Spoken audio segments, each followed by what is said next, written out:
Hello everyone and welcome back to my channel. So in this video we will discuss about prepositions. So हम सबको पता है prepositions क्या होते हैं. Prepositions ऐसे words होते हैं जो हम noun के पहले लगाते हैं, noun के पहले put करते हैं and preposition से हमें उस particular noun की position का पता चलता है, यानी वो कहाँ पर किस place पर है, whether it is below something, above something, over something, beside something, behind something, right? So yeah, let's go through the definition really quickly. So a preposition is a word placed before a noun, जैसा मैंने बताया, that shows the relation in which one person or thing stands to another person or thing.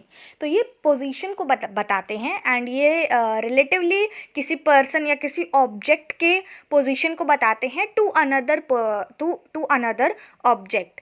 अब कुछ prepositions हैं हमारे पास, हम उनके दो एग्जाम्पल्स लेंगे एंड उससे समझने की कोशिश करेंगे. सबसे पहले एट. सो एट का हम तब यूज़ करते हैं जब हमें कोई एक पर्टिकुलर प्लेस बतानी हो, जैसे लुक एट मी, या फिर किसी पर्सन को पॉइंट आउट करना हो, यानी लुक एट मी, मेरे तरफ देखो, या फिर the train has arrived at the station, train station पर आ चुकी है.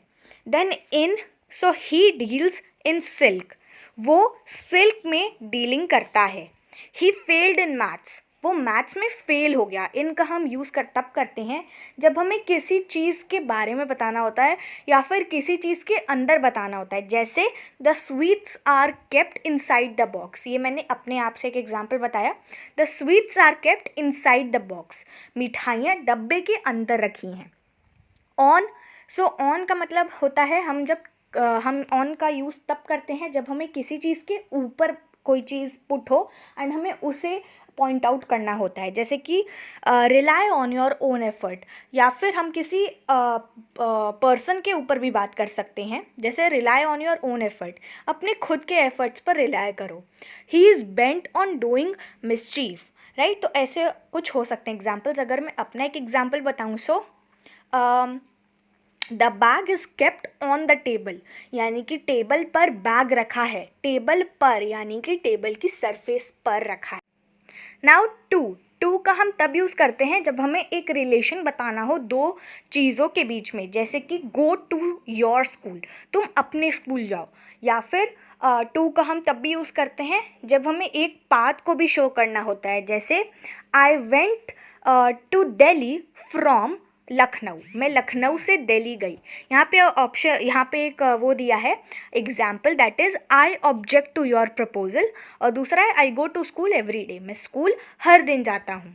नाउ ऑफ का हम तब यूज़ करते हैं जब हमें शो करना हो, जैसे I am very fond to you, I am very fond of you, या फिर I am afraid of spiders. हमें किसी चीज़ के बारे में बताना हो, जैसे I am afraid of spiders, किसी चीज़ के बारे में बताना हो जिससे हमारा कोई रिलेशन हो, जैसे मुझे स्पाइडर के बारे में बताना है जिससे मेरा रिलेशन है कि मेरे को डर लगता है, I am afraid of spiders.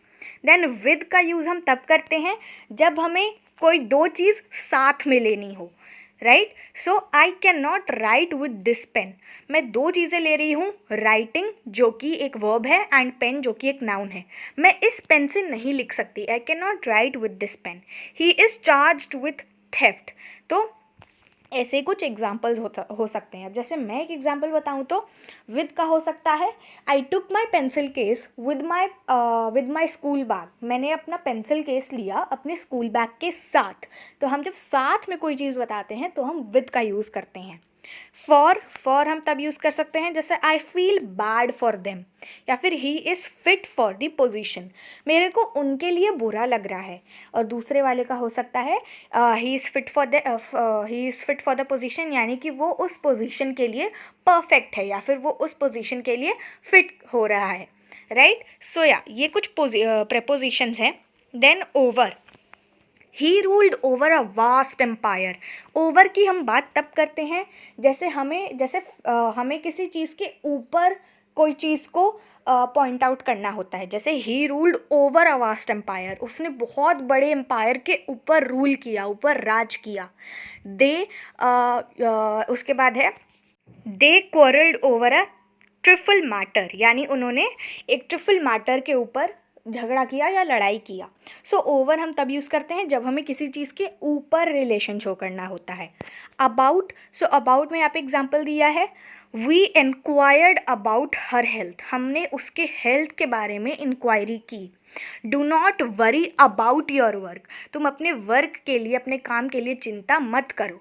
तो अबाउट हम तब यूज़ करते हैं जब हमें किसी चीज़ के बारे में बताना हो, जैसे कि हेल्थ के बारे में, अबाउट हेल्थ, या फिर वर्क के बारे में तो अबाउट वर्क, राइट। सो या this was it in prepositions. Prepositions उतना बड़ा टॉपिक नहीं है, काफ़ी छोटा सा टॉपिक है अभी के लिए। तो हमने काफ़ी एग्जांपल्स डिस्कस कर लिए, कुछ ऐसे वर्ड्स जो कि डेली यूज़ में यूज़ किए जाते हैं, डेली लाइफ में यूज़ किए जाते हैं, राइट। सो अब आपको काफ़ी ईजिली आप अंडरस्टैंड कर पाओगे, कोई अगर आपसे इंग्लिश में बात करता है तो, एंड आप भी फ्लुएंटली उससे बोल पाओगे, राइट। सो या we will meet again in the next video with another amazing topic. Till then take care, bye bye and thanks for watching.